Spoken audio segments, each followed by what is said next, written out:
Halo semua, apa kabar? Kembali bersama saya Putu Ida. Kali ini kita akan bahas materi kuliah keamanan jaringan, kriptografi.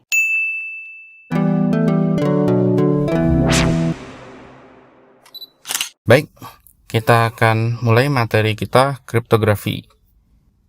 Nah, materi kita kali ini adalah berawal dari, jadi kapan kita pelajari kriptografi, kemudian sejarah globalnya, kemudian pengamanannya, kriptografi, kemudian sejarah mengkhusus kriptografi itu sendiri. Kita mempelajari kriptografi itu berasal atau berawal dari buku The Code Breaker, tulisan dari David Kahn ya. Jadi kriptografi itu sebenarnya sudah ada dari sebelum tahun 70 ya. Dan tidak diajarkan untuk umum. Nah, yang dikenal dengan istilah dark art ya. Kemudian di sini juga ada didokumentasikan tentang komunikasi yang rahasia ya, sehingga akhirnya kriptografi itu diajarkan secara formal di sekolah. Buku berikut juga mengajarkan kriptografi. The Code Book, tulisan dari Simon Singh ya. Jadi di sini berisi cerita-cerita ya tentang kriptografi pada masa lalu. Nah, kemudian pada buku The Code Breakers, nah ini ada dua hal yang berlawanan. Jadi ada security dan ada intelligence. Nah, security itu bagaimana mengamankan, kemudian intelligence itu bagaimana menguji keamanan itu sendiri. Ya ini ya, jadi bagaimana nanti the security dan intelligence itu berhubungan dengan keamanan negara. Negara menyebutkan bahwa semua data di seluruh wilayah negara itu adalah milik negara. Sementara penduduknya juga memiliki privasi yang mungkin tidak ingin dilihat oleh negara.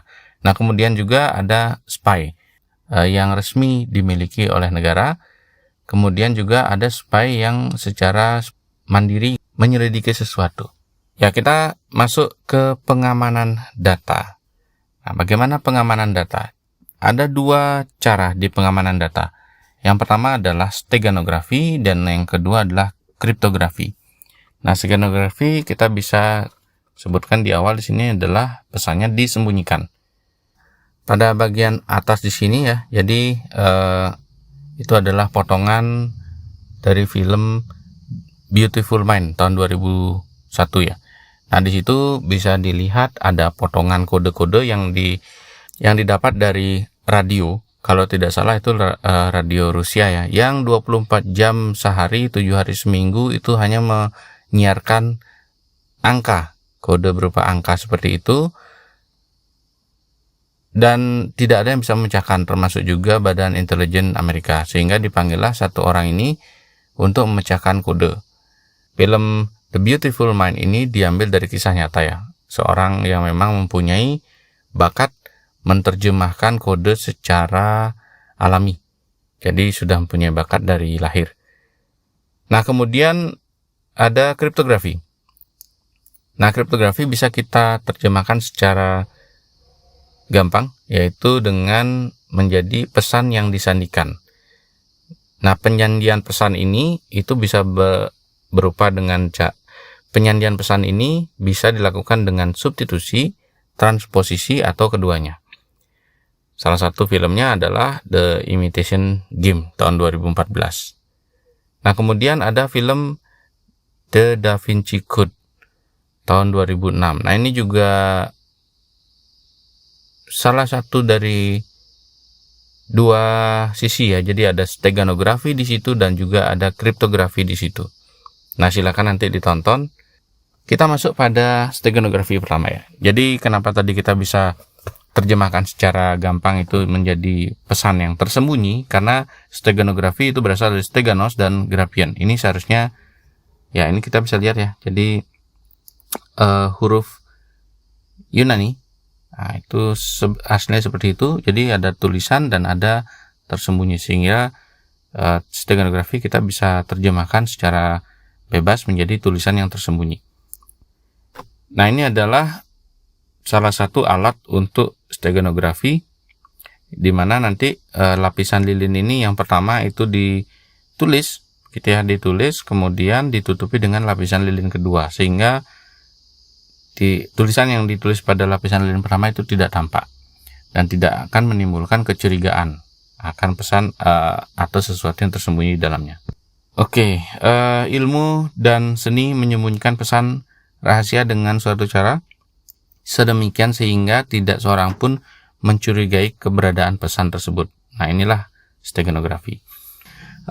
Ini adalah bentuk steganografi dari zaman dulu sampai yang modern sekarang ya. Jadi kita bisa lihat di sini ya. Ini kepalanya ditato gitu ya, digundul kemudian ditato, kemudian dibiarkan tumbuh rambut sehingga nanti tidak ada yang mengira atau mencurigai ada pesan di bawah atau di kulit kepala ini. Kemudian di bagian kiri ini adalah pesan yang tersembunyi dalam bentuk teks ya. Jadi pada awalnya ini tidak ada warna merah seperti ini. Jadi yang ada ini adalah tulisannya sama, hitam begitu. Sehingga kalau kita baca secara sederhana ini tidak akan menimbulkan kecurigaan. Nah, yang berikutnya adalah yang steganografi model ini ya. Jadi ini angka yang bisa dibaca oleh siapa saja, tapi belum tentu yang membaca itu mengerti artinya. Nah, ini adalah bentuk steganografi pada buku The Da Vinci Code. Ini ada di bagian belakang atau cover belakang yang hardcover ya. Jadi di sini bisa kita lihat ada huruf-huruf yang bagian ada tebal-tebal di sini ya. Kalau kita hubungkan is the mana lagi R E N O E-L. Nah, seperti itu. Jadi kata-kata itu nanti huruf-huruf itu akan digabungkan menjadi sebuah kata atau kalimat ya, sehingga nanti akan memiliki arti dan hanya orang yang mengerti steganografi ini akan bisa membaca. Yang kemudian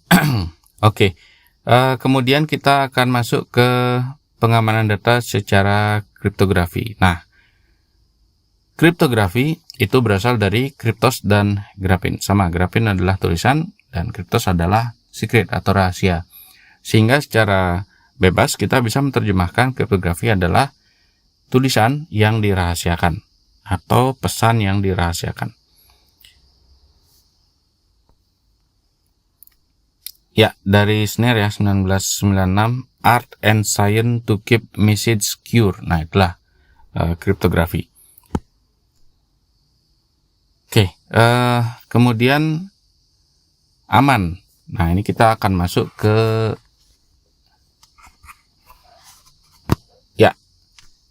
kita sampai pada definisi aman.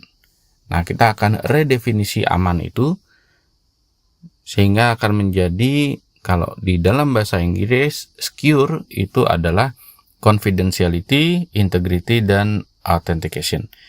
Nah, ini bisa disingkat menjadi CIA ya. Nah, itulah materi kriptografi pada bagian pertama. Kita akan lanjutkan pada bagian kedua. Terima kasih dan sampai jumpa.